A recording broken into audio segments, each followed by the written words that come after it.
The bullet missed Quinn Keller's head by less than an inch, close enough that he felt the heat of its singe past his ear.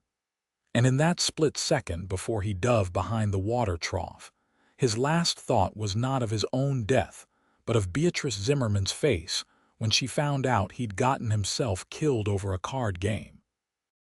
Oro Blanco, Arizona Territory, had seen hotter summers than this one in 1882, but not by much.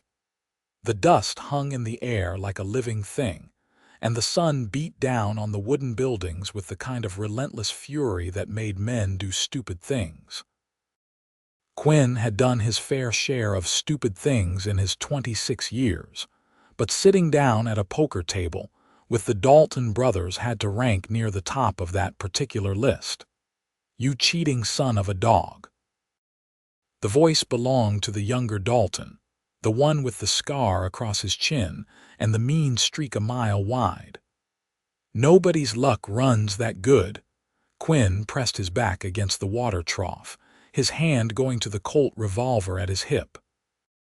The street had cleared faster than water through a sieve, and he could hear the scuffling of boots as people took cover. This was exactly the kind of mess Bea was always warning him about. He could practically hear her voice in his head, that mixture of exasperation and concern that had become as familiar to him as breathing over the past 8 years. "I ain't a cheater, Dalton," Quinn called back, his drawl thickening the way it always did when his blood was up. "Just because you played a bad hand does not make me dishonest." Another shot rang out, splintering the wood of the trough above his head. Water began to leak out in a steady stream, and Quinn swore under his breath. The sheriff's office was 3 buildings down, but Sheriff Morrison was probably taking his afternoon nap, deaf as a post and about as useful in a gunfight as a butter knife. Then he heard it. The unmistakable sound of a rifle being cocked, and a voice that made his heart simultaneously sink and soar. "Put the gun down, Dalton, or the next shot takes your hat clean off your head, and I never miss." Beatrice Zimmerman stood on the boardwalk outside the general store, her father's Winchester rifle tucked against her shoulder with the easy confidence of someone who'd been shooting since she was tall enough to hold a gun steady. Her dark hair was pulled back in its usual practical braid, and her brown eyes were narrowed with the kind of determination that Quinn had seen her turn on everything from stubborn horses to drunken cowboys who got too friendly at the saloon. She was 24 years old, stood about 5.5 feet tall in her worn leather boots, and Quinn had known her since the day her family's wagon had rolled into Oro Blanco when she was 16 and he was 18. He'd thought she was a boy at first, dressed in her brother's hand-me-downs and covered in trail dust. When she'd taken off her hat and that long braid had tumbled out, he'd felt something shift in his chest that he'd immediately pushed down and ignored. That was what you did when you met your best friend. You ignored the fact that she had eyes like warm honey and a smile that could make you forget your own name. "This ain't your business, Miss Zimmerman," Dalton said, but his gun hand had lowered slightly. Everyone in Oro Blanco knew that Bea could shoot the wings off a fly at 50 paces. "Quinn Keller is my business," Bea said, her voice steady. "Has been for 8 years, so I will say it one more time. Put the gun down." Dalton looked between Bea and Quinn's position behind the water trough. His brother had already holstered his weapon and was backing toward their horses. Finally, with a curse that would have made a mule skinner blush, Dalton shoved his pistol back into its holster and followed his brother. "This ain't over, Keller," he shouted as they mounted up. "I surely hope it is." Quinn called back, finally rising from his crouch behind the now empty water trough. His knees cracked as he stood, and he was acutely aware that he was soaked from the waist down where the leaking water had pooled. Bea lowered her rifle and walked toward him, her expression shifting from dangerous to disgusted in the span of a heartbeat. A card game, Quinn? Really? It was a friendly game, Quinn protested, trying to wring water out of his vest. Oh yes, very friendly. I could tell by all the shooting. Bea reached him and looked him up and down. You are not hurt, just my pride, Quinn admitted, and possibly my good pants. That got a smile out of her, the kind that started small and then spread across her whole face like sunrise. Quinn felt that familiar warmth in his chest, the one he'd been feeling for 8 years and steadfastly ignoring.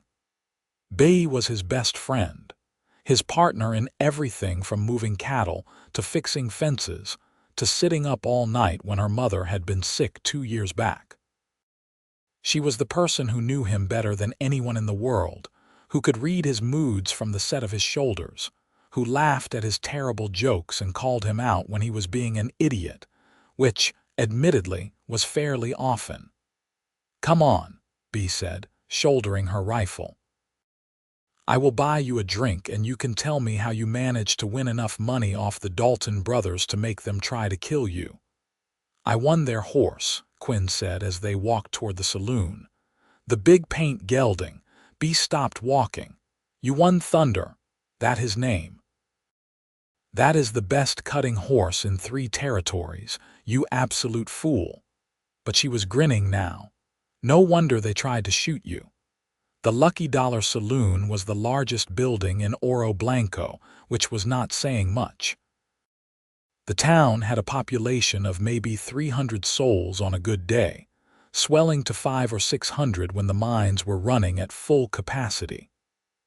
Bea's father owned the general store, and Quinn worked for the Rocking K Ranch just outside of town, breaking horses and managing the stock. It was honest work, and it paid enough for him to have a room above the blacksmith shop, and enough left over to send a little money back to his sister in Kansas.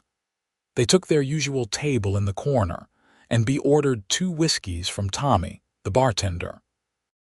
The saloon was nearly empty in the afternoon heat, just a couple of old-timers playing checkers by the window and a traveling salesman nursing a beer at the bar.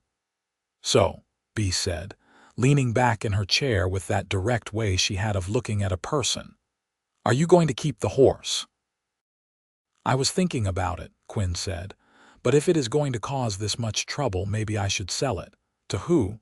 The Daltons would shoot anyone in town who bought it. Bea took a sip of her whiskey. No, you want it fair and square, you keep it. You sound awful certain for someone who was not even at the game. I know you, Quinn Keller. You are many things, but a cheat is not one of them. She said it with such simple conviction that Quinn felt something warm unfurl in his chest. He looked at her across the scarred wooden table, really looked at her. Somewhere along the way, the skinny 16-year-old girl in boy's clothes had become this woman with calloused hands and sun-bronzed skin, with laugh lines starting to form at the corners of her eyes, and a strength that went bone deep. She could birth a calf, fix a wagon wheel, shoot straighter than most men, and make a stew that could bring tears to your eyes. She read books whenever she could get her hands on them, had opinions about everything from politics to poetry, and had once knocked out a drunk miner who'd grabbed her backside with a single punch that Quinn still swore he could hear echoing. What? Bea asked, and Quinn realized he'd been staring. Nothing, he said quickly. Just thinking about that miner you laid out last year. Bea laughed, a sound like water over stones. Charlie Henderson. He learned his lesson about where to put his hands. They drank in comfortable silence for a moment, the kind of easy quiet that only came from years of friendship. Quinn had been sweet on a few girls over the years, had even courted Sarah Mitchell for a few months before she'd married a banker from Tucson. But none of those relationships had ever felt as natural as sitting here with Bea, talking about nothing and everything. My father wants me to consider James Cooper's proposal, Bea said suddenly, not meeting Quinn's eyes. Quinn's hand tightened on his glass. James Cooper owned the largest ranch in the territory, was 32 years old, and had been widowed 2 years back when his wife died in childbirth. He was rich, respected, and about as exciting as a fence post. "What do you want?" Quinn asked, his voice coming out rougher than he'd intended. Bea looked up at him then, and there was something in her eyes he couldn't quite read. "I want to not be 24 years old and a burden on my family." "You are not a burden." "My father is getting older, Quinn.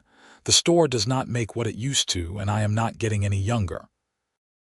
She twisted the glass between her hands. "James is a good man. He has a nice house, land, stability. It would be a good match." Everything she was saying was practical and true, and Quinn hated every word of it.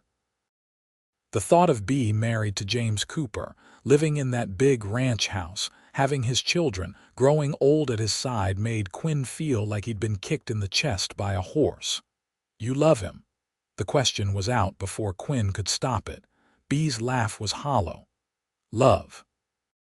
Quinn, this is real life, not one of those dime novels I sometimes read. Women like me do not get to marry for love. We marry for security, for family, for practical reasons." "That is horse manure, and you know it." "Is it?" Bea's eyes flashed. "Tell me, when was the last time you saw a practical woman like me marry for anything but practical reasons? I am not some delicate flower who needs rescuing. I am a shopkeeper's daughter who can shoot and ride and work as hard as any man, and that does not exactly make men fall at my feet with declarations of love." Quinn wanted to tell her that she was wrong, that any man would be lucky to have her, that he'd seen plenty of men look at her with interest over the years. But the words stuck in his throat, tangled up with 8 years of carefully maintained friendship, and the sudden, terrifying realization that was creeping up on him like dawn. "You deserve better than just practical," he finally said. Bea's expression softened. "We do not always get what we deserve, Quinn. We get what we can manage." She stood up, leaving her half-finished whiskey on the table. "I need to get back to the store. Father will be wondering where I got to with that rifle." Quinn watched her go, the batwing doors swinging in her wake, and he felt like the world had shifted somehow without him noticing. Or maybe it had been shifting for 8 years, so slowly and gradually that he'd never seen it happening. He finished his whiskey and then finished hers, trying to drown the strange feeling in his chest. It did not work. The next few days passed in a blur of work and worry. Quinn broke a young mare for the rocking K, nearly got kicked in the head for his trouble, and spent his evenings thinking about Bea and James Cooper. He told himself he was being ridiculous.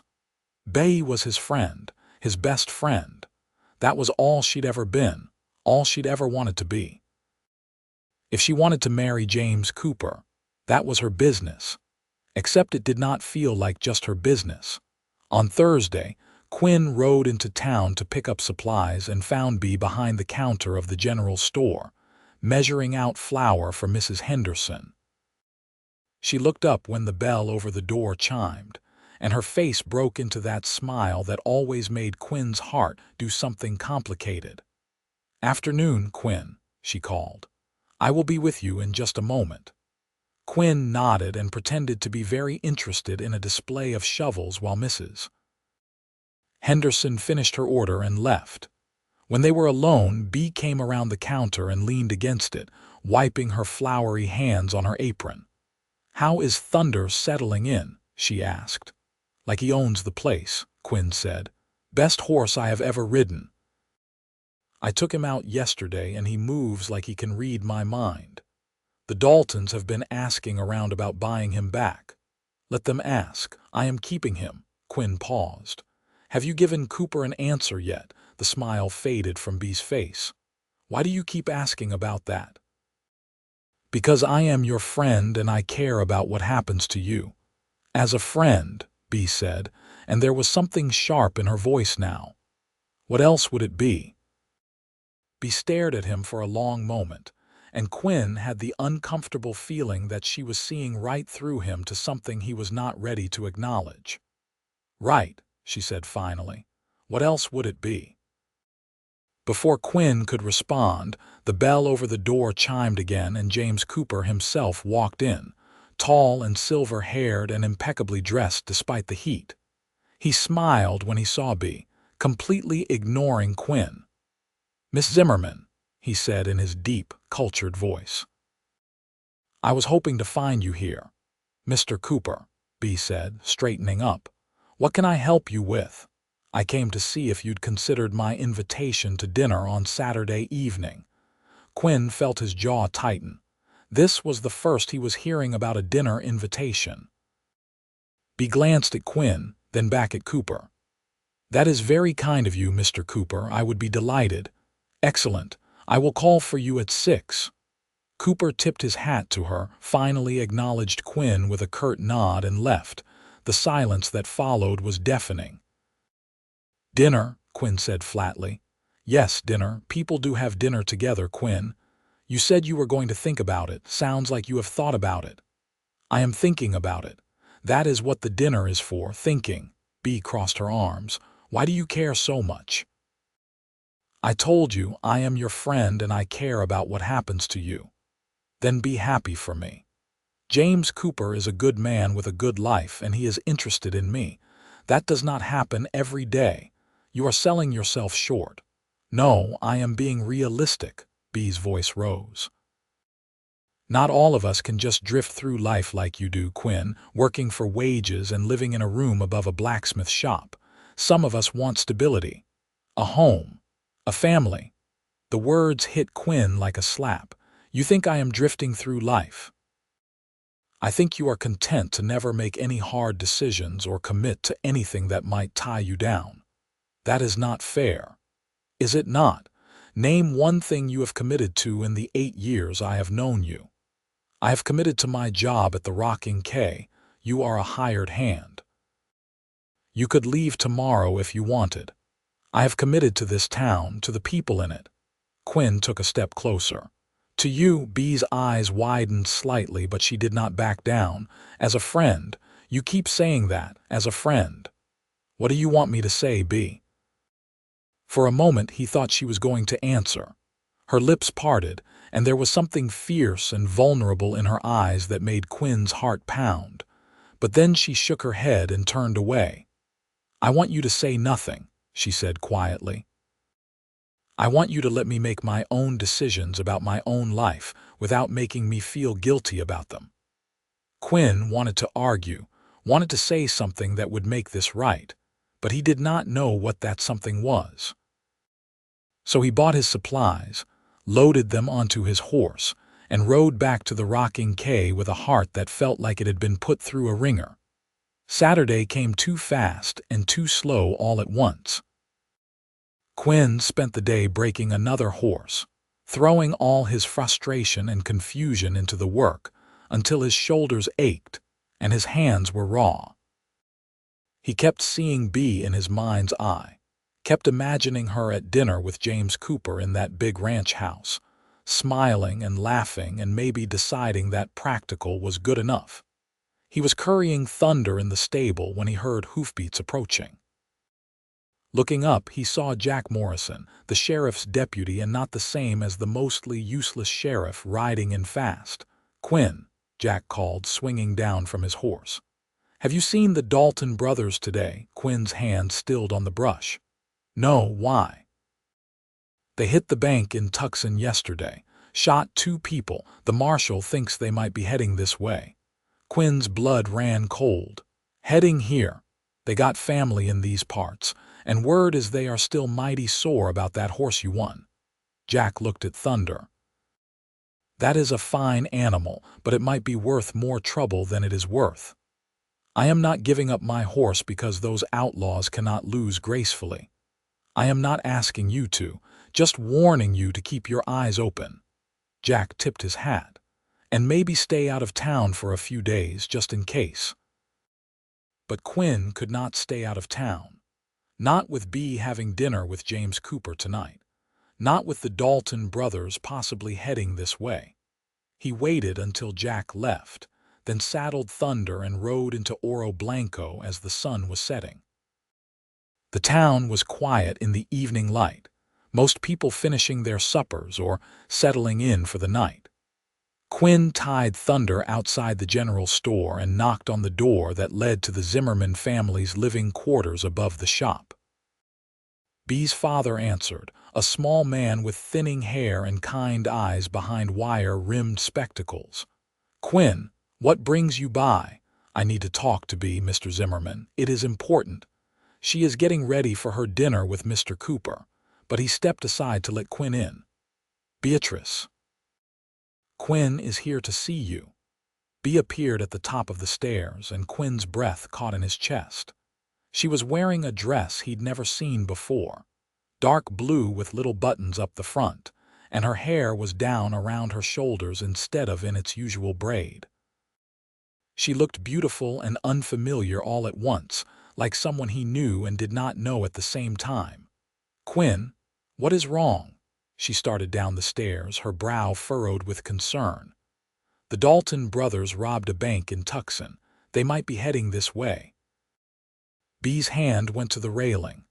"Are you certain?" Jack Morrison came by the ranch. "I wanted to make sure you were being careful." "I will be fine. I will be with James all evening." The reminder hit Quinn like a punch to the gut. "Right, your dinner." They stood there looking at each other, and Quinn tried to think of something to say that would make her stay. That would make her choose something other than practical James Cooper and his practical ranch. But the words would not come, tangled up with years of friendship and fear, and the slowly dawning realization that he might have been a fool for 8 years straight. A knock at the door broke the moment. Mr. Zimmerman answered it, and James Cooper stepped in, looking prosperous and confident in a suit that probably cost more than Quinn made in a month. "Miss Zimmerman," Cooper said, his eyes lighting up when he saw Bee. "You look lovely." "Thank you," Bee said, but she was still looking at Quinn. "Keller," Cooper added, finally acknowledging Quinn with a nod. "I heard about the Daltons. Terrible business." "Yes, sir," Quinn said, his voice tight. "Well, you need not worry about Miss Zimmerman tonight. She will be perfectly safe at my ranch." Cooper offered his arm to Bee. "Shall we?" Bee hesitated, her eyes still on Quinn. "You will be careful?" she asked him. "Always am." "That is a lie, and you know it." Despite everything, Quinn smiled. "I will try to be more careful than usual." Bee nodded and took Cooper's arm, and Quinn watched them leave with a feeling like his heart was being pulled out of his chest with a dull knife. Mr. Zimmerman clapped him on the shoulder. "You look like you could use a drink, son." "I could use several, sir." They went to the Lucky Dollar, where Quinn proceeded to have exactly 3 whiskeys before deciding that getting drunk was not going to solve anything. He was on his way back to his horse when he heard the sound of breaking glass from the general store. Quinn's hand went to his gun as he ran toward the store. The front window was shattered, and he could see shadows moving inside. Without thinking, he kicked in the door and found himself face to face with both Dalton brothers, their arms full of supplies and their guns drawn. "Well, well," the older Dalton said, a mean smile splitting his face. "If it ain't the card cheat himself. Where's your lady friend with the rifle? Leave her out of this," Quinn said, his gun steady in his hand. "We just came for some supplies and maybe our horse back." "The horse is mine." "And you are robbing from my friends." "Your friends?" The younger Dalton laughed. "These people would not spit on you if you were on fire, Keller. You are just hired help, same as us. Only we are honest about it. You just robbed a bank and shot 2 people. Do not talk to me about honest." Things happened fast after that. The younger Dalton went for his gun, Quinn fired, and then the whole world exploded into noise and smoke. Quinn felt something hot graze his arm, fired again, and heard someone scream. When the smoke cleared, the younger Dalton was on the ground clutching his leg, and the older one had his hands up. "Do not shoot," the older Dalton said. "We are done." Quinn kept his gun trained on them as people started emerging from buildings, drawn by the gunfire. The mostly deaf Sheriff Morrison appeared, his own gun drawn about 3 minutes too late to be useful, and Jack Morrison came running from his house at the edge of town. "Quinn," Jack said, taking in the scene. "You all right?" "They were robbing the store," Quinn said, his arm starting to burn where the bullet had grazed him. "I heard the window break." Jack quickly disarmed the Daltons and hauled them both toward the jail, the younger one limping and cursing. A crowd had gathered, including Mr. Zimmerman, who looked at the damage to his store with dismay. "Quinn, your arm," Mr. Zimmerman said, pointing. Quinn looked down and saw blood seeping through his shirt sleeve. "It is just a graze. You need to get that looked at." "Come upstairs. I have bandages." They were halfway up the stairs when they heard more hoofbeats, and Quinn's heart sank. If there were more of the Dalton gang, he was in no shape for another fight. But it was James Cooper's buggy that came racing down the street, and Bea jumped out before it had even fully stopped. "Quinn!" She ran toward him, her fancy dress gathering dust, her hair coming loose from its pins. "I heard shooting. Are you hurt?" "Just a graze," Quinn said again, but Bea was already pushing up his sleeve to look at the wound, her hands gentle but efficient. "This needs cleaning," she said. "Father, get the medicine kit." "I thought you were at dinner," Quinn said, confused. "We were almost to the ranch when I heard the shots. I made James turn around." She looked up at him, her eyes fierce. "Did you think I would stay away when you might be in danger? You were safe. You should have stayed safe. Safe. I was going insane thinking about you here with the Daltons in town." Her hands were shaking as she wrapped his arm with a clean cloth. "You absolute fool, taking them on alone. I was not about to let them rob your father's store. The store can be replaced. You cannot." The emotion in her voice made Quinn's breath catch. They were standing very close now, Bea's hand still on his arm, her face tilted up toward his. The crowd around them seemed to fade away until it was just the two of them in the lamplight. "Bea," Quinn said softly. "Quinn Keller, if you ever scare me like that again, I will shoot you myself." "I am sorry." "No, you are not. You would do the exact same thing tomorrow if you had to." But the anger was draining out of her voice, replaced by something else, something that made Quinn's heart race.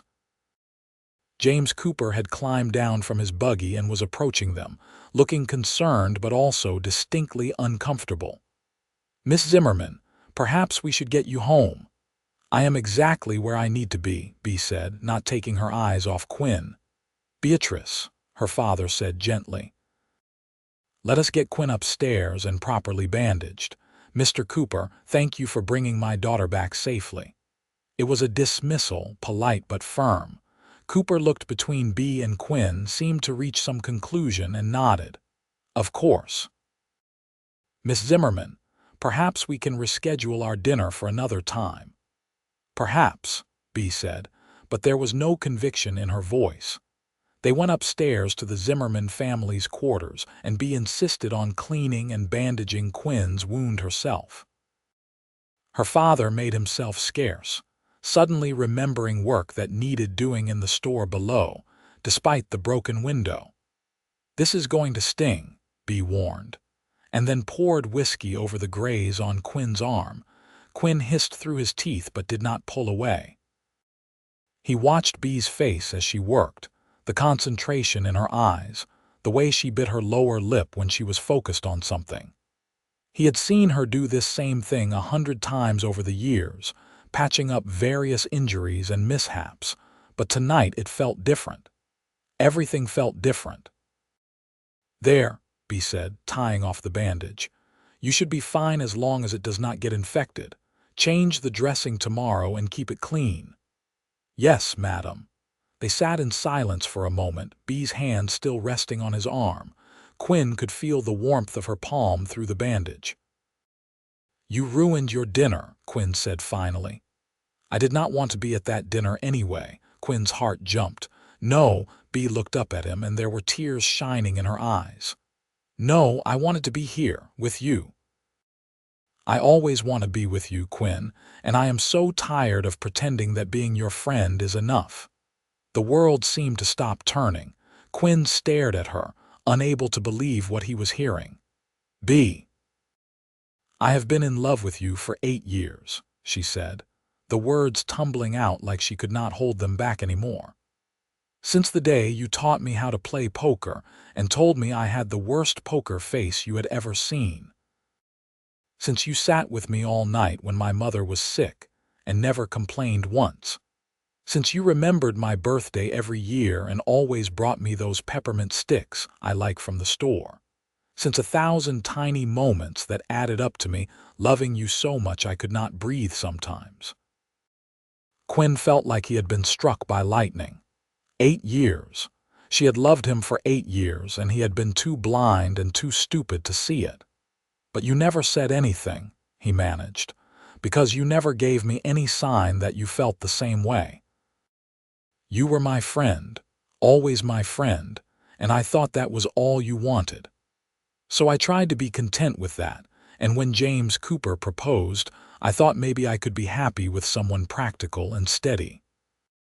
But then you got shot over a card game, and the Daltons came to town, and tonight when I heard those gunshots, I thought I might lose you without ever telling you the truth." Tears were sliding down her cheeks now. "I do not want to marry James Cooper. I do not want to be practical and sensible. I want to be with you, even if you are reckless and stubborn and terrible at poker." "I am good at poker," Quinn said automatically, and then started to laugh because it was such a ridiculous thing to say at a moment like this. "B. I have been halfway in love with you since the day we met, and all the way in love with you for longer than I can remember. I just thought you were too good for me, too smart and too capable and too everything. I am just a ranch hand with nothing to offer you but a room above a blacksmith shop and a horse I won in a card game." "You are everything," B said fiercely. "You are brave and kind and loyal, and you make me laugh, and you are the best friend I have ever had. I do not care about big houses or land or stability. I care about you." Quinn reached up and wiped the tears from her cheeks with his thumb. "I am an idiot. Yes. I wasted 8 years. We both did. I am going to kiss you now," Quinn said, "if that is all right with you." "It is more than all right with me." Quinn leaned in and kissed her, and it was like coming home and starting an adventure all at the same time. Bee's lips were soft and warm, and she tasted like salt from her tears and something sweet he could not name. Her hands came up to his face, and he wrapped his good arm around her waist, pulling her closer. 8 years of friendship and longing and unspoken feelings poured into that kiss, and when they finally broke apart, they were both breathing hard. "I love you," Quinn said, because now that he had said it once, he wanted to say it 1,000 more times. "I love you, Beatrice Zimmerman. I love your terrible jokes and your steady aim and the way you look at me like I am worth something. I love that you are practical and impractical all at once. I love everything about you." "I love you too," B said, laughing and crying at the same time. "So much." They kissed again, slower this time, savoring it. When they finally pulled apart, Quinn rested his forehead against hers. "What do we do now?" he asked. "Now you ask my father if you can court me properly. He is going to say yes, right? Considering he has been dropping hints for the past 2 years that I should pay more attention to you, I think we are safe." Quinn laughed. "Really? Really? Everyone knew except us, apparently." They went downstairs hand in hand and found Mr. Zimmerman sweeping up broken glass from the floor of the store. He looked up when they came down, took in their joined hands and matching smiles, and grinned. "About time," he said. "I was beginning to think I would have to lock you two in a room together." "Mr. Zimmerman," Quinn said formally, "I would like your permission to court your daughter." "You have it, son. You have had it for years if you had bothered to ask." He set aside the broom. "Now get out of here. I have a window to board up, and you two have 8 years of being fools to make up for." Quinn walked Bea to the stairs that led to her room, neither of them wanting to let go of the other's hand. "I will call on you tomorrow," he asked. "You better," Bea said. "And Quinn, no more card games with dangerous outlaws. I make no promises." She swatted his arm, careful to avoid the injured one, and he caught her hand and kissed it. "I will try to be more careful," he amended. "For you, that is all I ask." Quinn rode back to the rocking K feeling like he was floating above thunder instead of sitting on him. The night air was cool and filled with stars, and he could not stop grinning like a fool. Bea loved him, had loved him for 8 years. And he loved her, had maybe always loved her. He had just been too stubborn or scared or stupid to admit it. The next morning, Quinn asked his boss at the rocking K for a raise. To his surprise, he got it.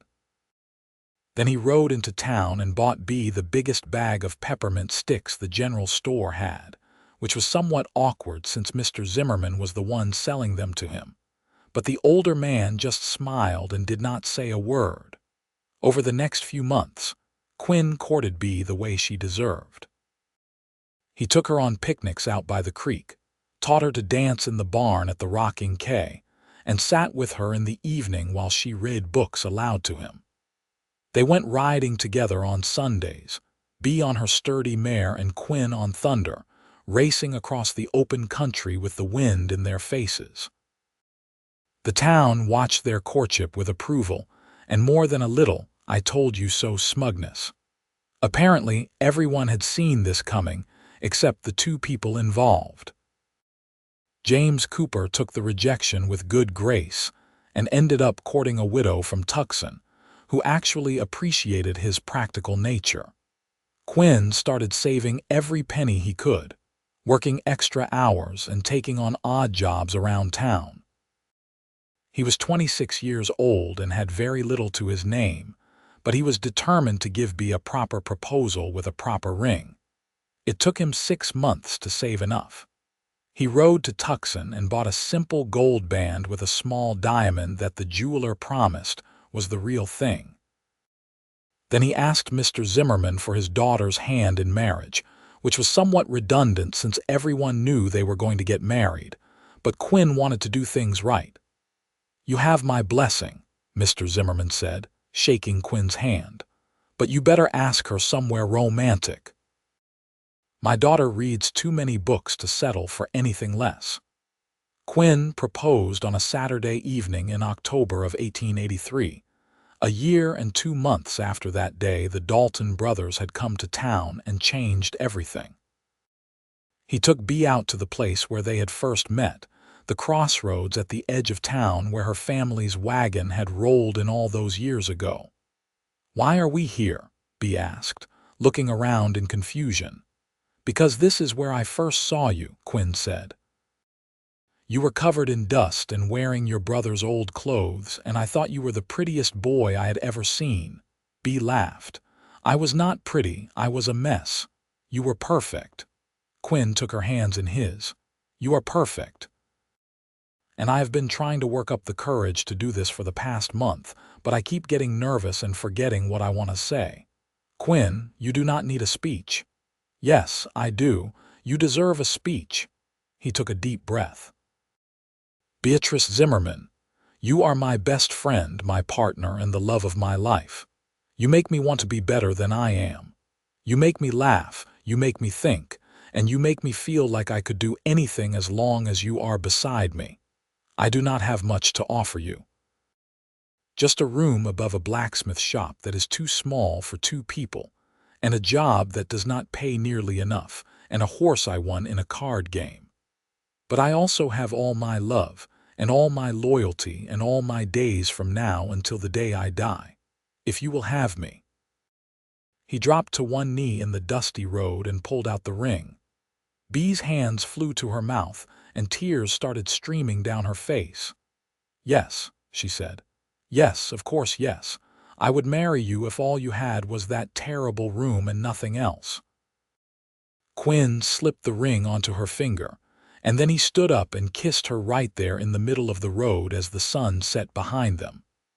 Bea threw her arms around his neck, and Quinn picked her up and spun her around, both of them laughing. They were married 3 months later in the small church at the center of Oro Blanco. Bea wore her mother's wedding dress, altered to fit her smaller frame, and Quinn wore a new suit that he had bought special for the occasion. Mr. Zimmerman walked his daughter down the aisle with tears in his eyes, and when Quinn took Bea's hand, it felt like the most natural thing in the world. The whole town turned out for the wedding. Even Sheriff Morrison managed to stay awake through the entire ceremony. Jack Morrison was Quinn's best man, and Bea's cousin from Tucson was her maid of honor. They said their vows in front of God and the whole community, promising to love and honor each other for as long as they both lived. Quinn kissed his bride with all the love he had been holding back for 8 years, and the church erupted in applause. They spent their wedding night in the nicest room at the Oro Blanco Hotel, which was not saying much. But Quinn carried Bea over the threshold anyway, because he wanted to do things properly. They made love for the first time with tenderness and laughter, and a little awkwardness, learning each other's bodies the way they had learned each other's hearts. Afterwards, they lay tangled together in the narrow bed, and Bea traced patterns on Quinn's chest. "I have a confession," she said softly. "What is that?" "I knew you were staring at me that first day we met. When I took off my hat and my braid fell out, I saw you looking at me like I had knocked the wind out of you." Quinn laughed. "You did knock the wind out of me. But you never said anything. You just became my friend like it was the easiest thing in the world." "It was the easiest thing in the world. Being with you has always been easy. It was admitting that I wanted more that was hard." Bea propped herself up on one elbow and looked down at him. "No more being scared. No more holding back. No more being fools," Quinn agreed and pulled her down for another kiss.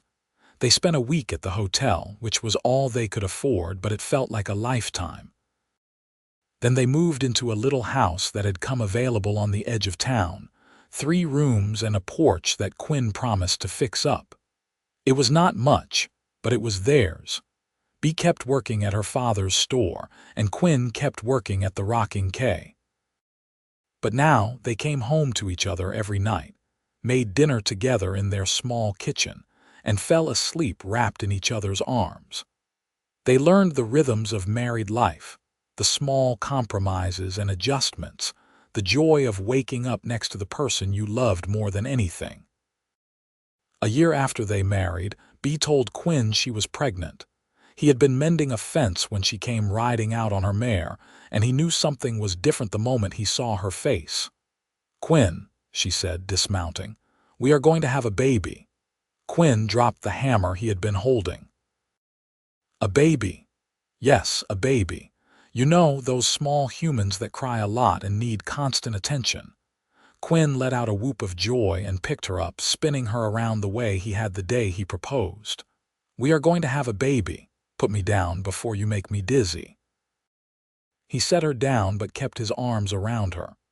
"When?" "The doctor thinks around December. A baby. They were going to have a baby." Quinn felt like his heart might burst from happiness. He kissed Bea's forehead, her cheeks, her lips. "I love you," he said. "I love you so much. I love you too. Even if you are going to be an overprotective nightmare for the next 7 months." She was right about that. Quinn fussed over her constantly, trying to make sure she did not lift anything heavy or work too hard or do anything that might endanger her or the baby. Bea tolerated it for about a month before she threatened to lock him out of the house if he did not stop treating her like she was made of glass. "Women have been having babies since the beginning of time," she reminded him. "I am going to be fine."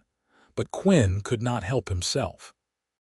The thought of anything happening to Bea or their child made him sick with worry. He started working extra hours to save money for the doctor and for supplies they would need. He built a cradle with his own hands, sanding it until it was smooth as silk, and Bea sewed little blankets and gowns. Their son was born on a cold December night in 1884, howling his way into the world with a full head of dark hair and lungs that could wake the dead. Quinn held him for the first time and felt something shift in his soul, a love so fierce and immediate it took his breath away. "He is perfect," Quinn whispered, staring down at the tiny face. "He has your nose," Bea said from the bed, exhausted but smiling. "Poor kid." They named him Henry after Quinn's grandfather, and he became the center of their universe. Quinn learned to change diapers and warm bottles, to walk the floor at 2 in the morning when Henry was fussy, to function on very little sleep. Bea nursed their son and sang to him, and somehow managed to keep working at the store with a baby strapped to her back. The years passed in a blur of happiness and hard work. Henry grew from a baby to a toddler, running around their little house and getting into everything. Quinn taught him to ride almost before he could walk, perching the boy in front of him on Thunder's back and walking them around the yard while Bea watched from the porch and pretended not to worry. When Henry was 3, Bea told Quinn they were expecting again. This time Quinn managed to contain his overprotectiveness a little better, though he still made sure Bea was not doing too much. Their daughter was born in the spring of 1888, a tiny thing with Bea's brown eyes and a temperament that was already showing signs of stubbornness. They named her Rose, and Henry was immediately protective of his baby sister. Quinn watched his son hold his daughter for the first time and felt his heart swell with so much love he thought it might kill him. This was his family. These were his people. Everything he had ever needed was right here in this small house on the edge of Oro Blanco, Arizona territory. As the children grew, Quinn and Bea grew too. They learned patience and compromise, how to parent together, how to keep their love alive in the midst of chaos and exhaustion. They still took time for each other when they could, still stole kisses in the kitchen, and held hands on the porch in the evenings after the children were asleep. Mr. Zimmerman grew older, and eventually Quinn and Bea took over running the general store. Quinn kept working at the Rocking K part-time, but the store became their main source of income. They expanded it, adding new stock and building a reputation for fair prices and honest dealing. The town grew too, the mines bringing in more people, and Oro Blanco started to feel less like a rough frontier town and more like a real community.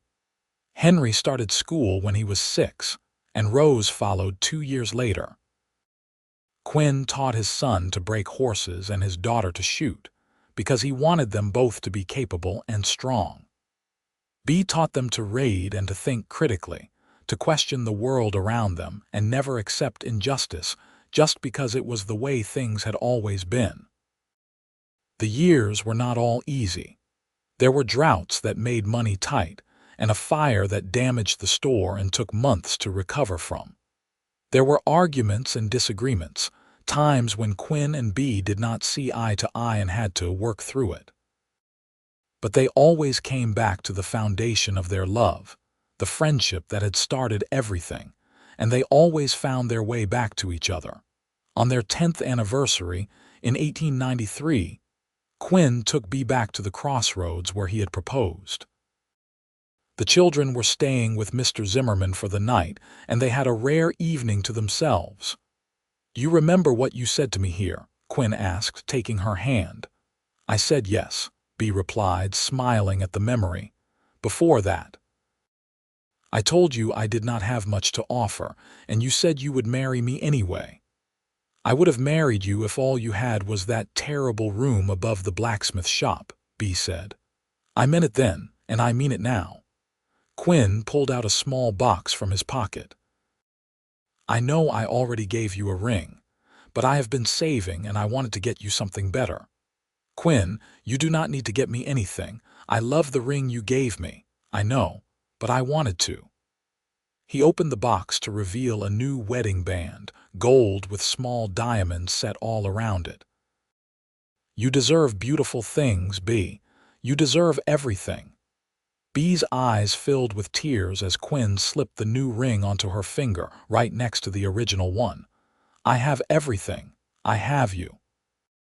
They kissed in the fading light, and Quinn thought about how different his life might have been if Bea had never come to Oro Blanco all those years ago.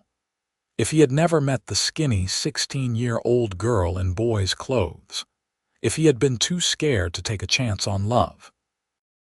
The thought made him hold her tighter, grateful for every moment they had together. More years passed. Henry grew into a strong young man, tall and serious, with Quinn's sense of responsibility and Bea's intelligence. Rose became a firecracker of a girl, quick-witted and independent, who could outshoot most of the boys her age and was not afraid to tell anyone exactly what she thought. Quinn and Bea watched their children grow with pride and occasional terror, knowing they would not be children forever. When Henry turned 18 in 1902, he announced his intention to go to college in San Francisco. Quinn's first instinct was to say no, to keep his son close and safe, but Bea squeezed his hand under the table and he swallowed the words. "That is wonderful, son," Quinn said instead. "We are proud of you." After Henry left, the house felt too quiet. Rose was 14 and spent most of her time with her friends or helping at the store. Quinn and Bea found themselves alone together more often, and it was like falling in love all over again.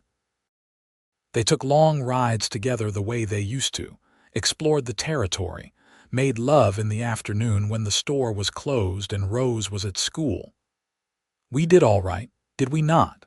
Bea asked one evening as they sat on their porch, watching the sunset. "We did better than all right," Quinn said, putting his arm around her. "We did pretty damn good." Rose left for college herself in 1906, following her brother to San Francisco. The house became truly empty then, just Quinn and Bea rattling around in it, but they did not mind. They had each other, and after 23 years of marriage, they were still each other's best friends. They traveled a little, taking a train trip to San Francisco to visit the children, marveling at how much the world had changed since they were young. They saw motor cars and electric lights, heard talk of flying machines and other wonders. But Quinn still preferred the open sky of Arizona and the simple life they had built together. On their 25th anniversary in 1908, their children came home for a visit, and Henry brought a surprise. He was engaged to a young woman named Catherine whom he had met at college, and they wanted to get married in Oro Blanco. The wedding was held in the same church where Quinn and Bea had been married 25 years before. Quinn walked his son down the aisle, thinking about how impossibly young Henry looked, even though he was 24. The same age Bea had been when Quinn had finally admitted he loved her. The thought made Quinn smile. After the wedding, as they danced at the reception, Bea leaned her head against Quinn's chest. "You know what I was thinking about today?" she asked. "What is that?"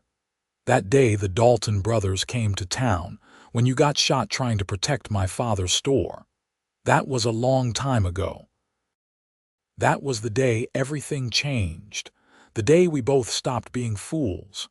She looked up at him. "I would not change a single thing about our life together, Quinn, not one moment. Not even the time I accidentally set the kitchen on fire trying to make you breakfast, not even that." Quinn kissed the top of her head. "I love you, Beatrice Keller, more every day." "I love you too." Rose got married 2 years later to a doctor she met in San Francisco, and suddenly Quinn and Bea were truly alone, but they had built a good life together and they were content. They still ran the store, though they hired help now that they were getting older. They still took rides together on Sunday afternoons, though they had to replace Thunder after he died peacefully in his stall at the age of 31. In 1913, Henry and Catherine gave them their first grandchild, a boy named Quinn Jr. When Quinn held his grandson for the first time, he cried, thinking about how far he had come from that young ranch hand who thought he had nothing to offer the world. He had built a family, a legacy, a life filled with love. More grandchildren followed. Rose had 3 children in quick succession, 2 boys and a girl. Henry and Catherine added 2 more daughters. Quinn and Bee's house filled up again during holidays, chaotic and loud and perfect. They spoiled their grandchildren shamelessly, teaching them to ride and shoot and play poker, much to their parents' pretended dismay. As they grew older, Quinn and Bee slowed down. They eventually sold the store to a young couple and retired, spending their days on the porch of their house, watching the town they had helped build grow and change. Quinn's hair went white, and Bee's face gained lines, but when they looked at each other, they still saw the young people they had been all those years ago. On a warm evening in June 1920, 37 years after they had married, Quinn and Bee sat on their porch watching the sunset. Quinn was 72 and Bee was 70, and they held hands the way they always had. "You remember the first time I saved your life?" Bee asked suddenly. "When you pointed that rifle at the Dalton brothers," Quinn said. "I remember. You told them I was your business." "You have been my business for 52 years now," Bee said softly. "Since the day we met. Best business I ever got into." They sat in comfortable silence, watching the sky turn from gold to pink to purple. Somewhere in the house behind them, the clock chimed the hour. In San Francisco, their children were living their lives. In Oro Blanco, their grandchildren were playing in the streets the way Quinn and Bee's children once had. "I am glad you were a terrible card player," Bee said. Quinn laughed. "I was a great card player. I won Thunder, did I not?" "You got shot at. But I won the horse. You are impossible. You love me anyway." "I do," Bee said, squeezing his hand. "I love you more than words can say, Quinn Keller. You are still my best friend. You will always be my best friend." "And more?" Quinn asked. "And so much more." The sun set completely, and the stars came out one by one over the Arizona sky. Quinn and Bee sat together in the gathering darkness, still holding hands, still in love after all these years. They had built a life together from nothing but friendship and hope, and a moment of terrifying honesty. They had raised children and grandchildren, weathered storms and droughts and all the challenges life had thrown at them, and through it all, they had been partners. Best friends who had become lovers, lovers who had become spouses, spouses who had become the very foundation of each other's lives. As the night deepened, they went inside together, still hand in hand, ready for whatever came next as long as they faced it together. Because that was what they had always done. From that very first day when a dusty wagon rolled into Oro Blanco, and a skinny 16-year-old girl with a long braid climbed down and met a young ranch hand who did not yet know his life was about to change forever. Some love stories start with a lightning bolt, a moment of instant recognition and passion.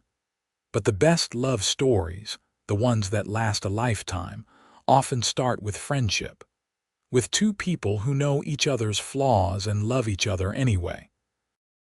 With laughter and trust, and the slow, steady build of something deeper than mere attraction. Quinn and Bee's love story had started with friendship and grown into something that would outlast them both, carried on in their children and grandchildren, in the stories told about them, in the legacy of love they left behind. And if you had asked either of them if they would change anything, even knowing all the challenges and heartaches they would face, they would have said no without hesitation, because they had found each other, and that made everything else worthwhile. The years continued to pass gently for Quinn and Bee. They celebrated their 40th anniversary surrounded by children and grandchildren, all gathered in Oro Blanco for the occasion. The party lasted 2 days, and by the end of it, Quinn and Bea were exhausted but happy, their hearts full to bursting with love for the family they had created.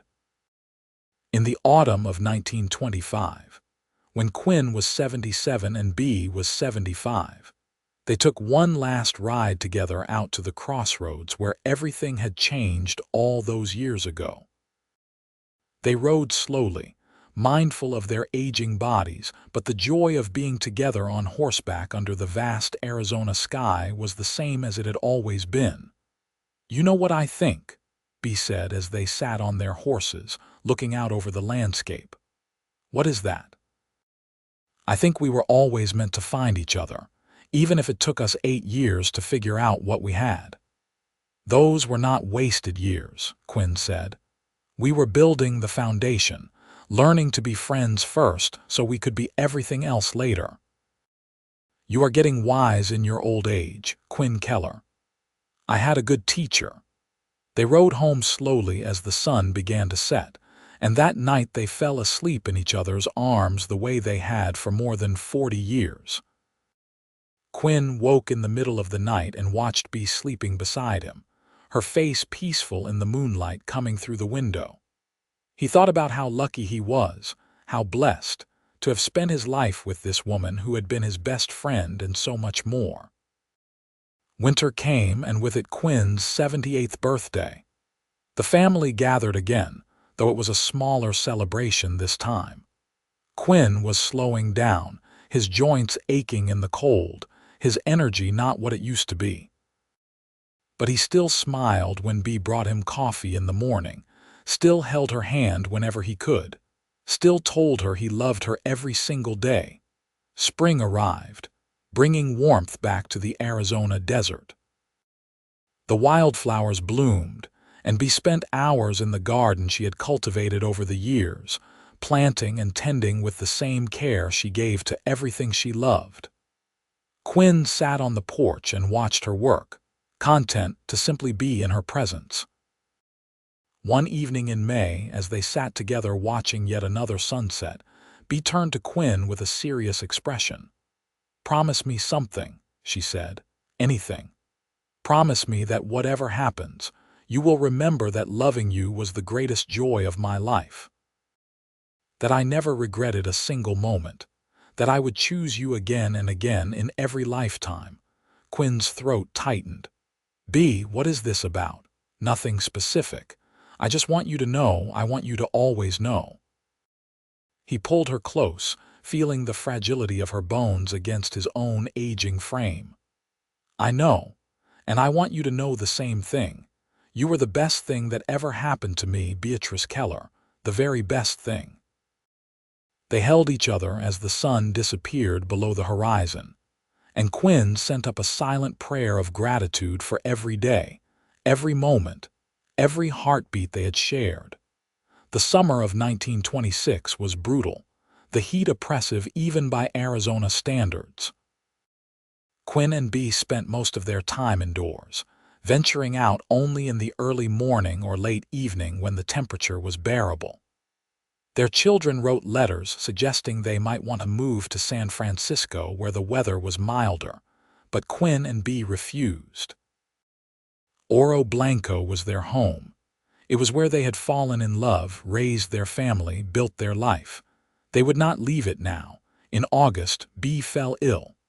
It started as a simple cough but quickly developed into something more serious. The doctor came and went, his expression growing grimmer with each visit. "Pneumonia," he said. At her age, it was dangerous. Quinn stayed by her bedside day and night, holding her hand, telling her stories about their life together. He reminded her of the day they met, of their first kiss, of their wedding and the births of their children.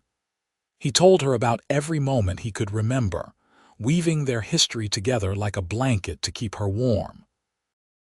"You were always a storyteller," Bea whispered, her voice weak but her eyes still bright when she looked at him. "I am only telling the truth," Quinn said. "The truth of us." Henry and Rose came home bringing their families. The little house filled with people who loved Bea, who had been shaped by her strength and kindness. But Quinn never left her side, sleeping in the chair next to the bed when exhaustion finally claimed him. On a warm evening in late August, as the sun was setting in a blaze of orange and gold, Bea squeezed Quinn's hand weakly. "My love," she whispered. "I am here," Quinn said, leaning close. "I am right here." It was a good life, was it not? The best life.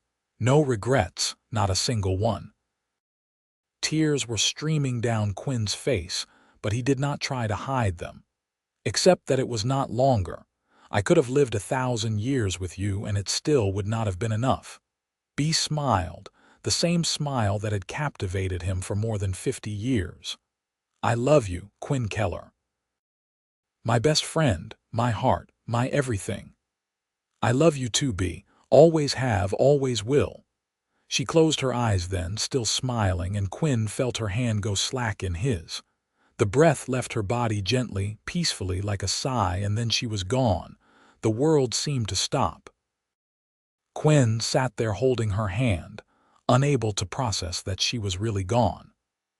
After 76 years of life, after 52 years of knowing him, after 43 years of marriage, Beatrice Keller had left the world as gracefully as she had lived in it.